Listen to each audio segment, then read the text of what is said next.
दिलीप दास, स्वागत है आपका जी न्यूज पर।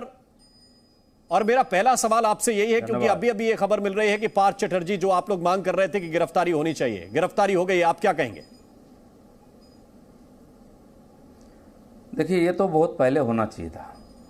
बहुत बीच में मामला आया है, बहुत कुछ बाहर आया, कुछ नहीं आया, आगे आएगा। और यहाँ तो पहुँचने के लिए पहले सीबीआई, बाद में ईडी को बहुत पापड़ बेलना पड़ा।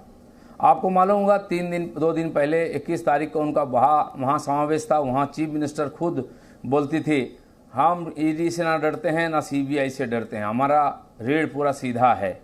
और कल जब ये कार्रवाई शुरू हुई, छापामारी, तब उनकी एक मंत्री बोलती हैं कि अगर हमारा किसी कार्यकर्ता का मानसिक या शारीरिक कोई तकलीफ हुआ तो हम सीबीआई और ईडी को छोड़ेंगे नहीं। और एक मंत्री बोलते हैं तो ये तो इंक्वायरी सीबीआई के माध्यम से हो रही थी, ईडी कहाँ से टपक पड़ी। ये सारी मामला उसको रोकने के लिए बहुत प्रयास हुआ, धमकाया, डराया गया और बहुत पैसा भी पहले से खर्चा किया गया, इसलिए बार बार बाधित हुआ। आखिर तक पहली मंजिल मिली है। अभी बहुत लंबा रास्ता जाना है।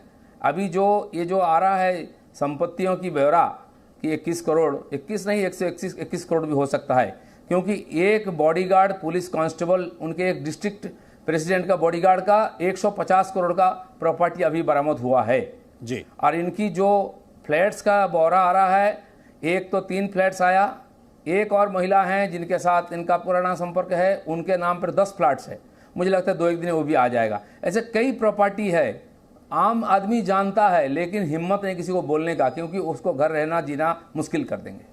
लेकिन दिलीप जी, एक सवाल मेरा है, क्योंकि बार बार यह कहा गया कि ईडी का दुरुपयोग हो रहा है, सीबीआई का दुरुपयोग हो रहा है, केंद्र की सरकार अपनी ताकत का बेवजह इस्तेमाल कर रही है।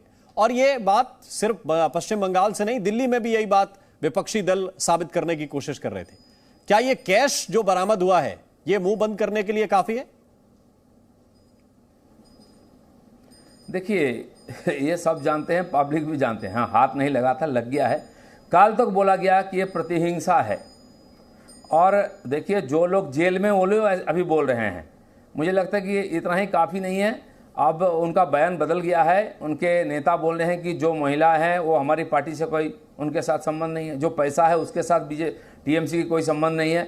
मुझे लगता है कि शाम तक ये भी बयान आ जाए, पार्थ बाबू जो उनका मंत्री है, महामंत्री हैं, उनके बारे में बोल दे कि उनके साथ पार्टी का कोई संबंध नहीं है। क्योंकि हाथ पांव कट जाए लेकिन सर बचाना, मुंह बचाना जरूरी है। अभी वही बचाने का प्रयास हो रहा है, लेकिन मुझे लगता नहीं कि इस पर बच पाएंगे।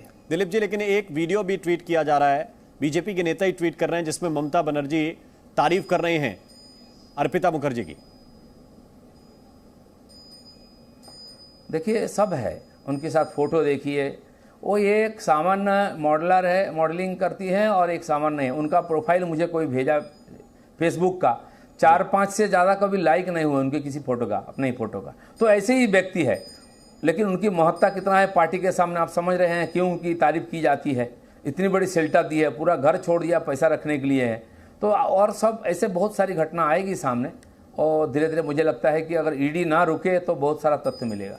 बिल्कुल, लेकिन ये जो घोटाला है शिक्षा विभाग का, दिलीप जी, बंगाल के लोगों के सामने तो आया, क्योंकि हाईकोर्ट ने कहा, इसके बाद सीबीआई ने मामले की जांच शुरू की। लेकिन देश के लोग यह जानना चाहते हैं कि यह किस तरह का घोटाला है, कैसे इसमें अपात्र लोगों को नौकरी दी गई और जो वाकई मेधावी छात्र थे बंगाल के, उनके हक को मारा गया।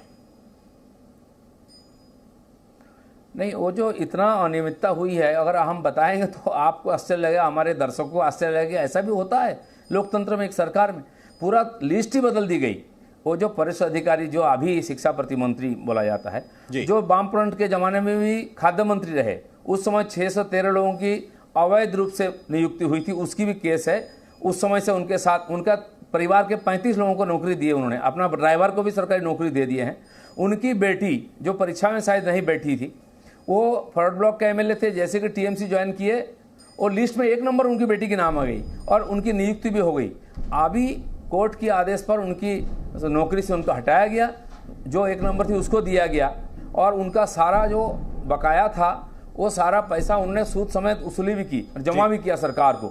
ये सारा घटना और ऐसे कई लिस्ट है जो आपके पास भी आया होगा, नहीं तो हम भेज देंगे। उनके एक एमएलए 20, 25, 50 का नाम भेजे थे, उनकी भी नियुक्ति हुई है। मैक्सिमम लोग या तो फेल हुए हैं या तो परीक्षा में शामिल ही नहीं हुए हैं, और जो अच्छे स्टूडेंट हैं बेचारे 4 साल से रोड किनारे बैठ के धरना दे रहे हैं। वो धरना देने के लिए भी उनको हाईकोर्ट जाना पड़ता है परमिशन के लिए, धरना देने की भी उनको अनुमति नहीं है। नहीं तो ये स्थिति जो निर्मित हुई, इन सब के बीच विपक्ष की भूमिका के तहत आप लोग बतौर पार्टी क्या करते रहे? एक सेकंड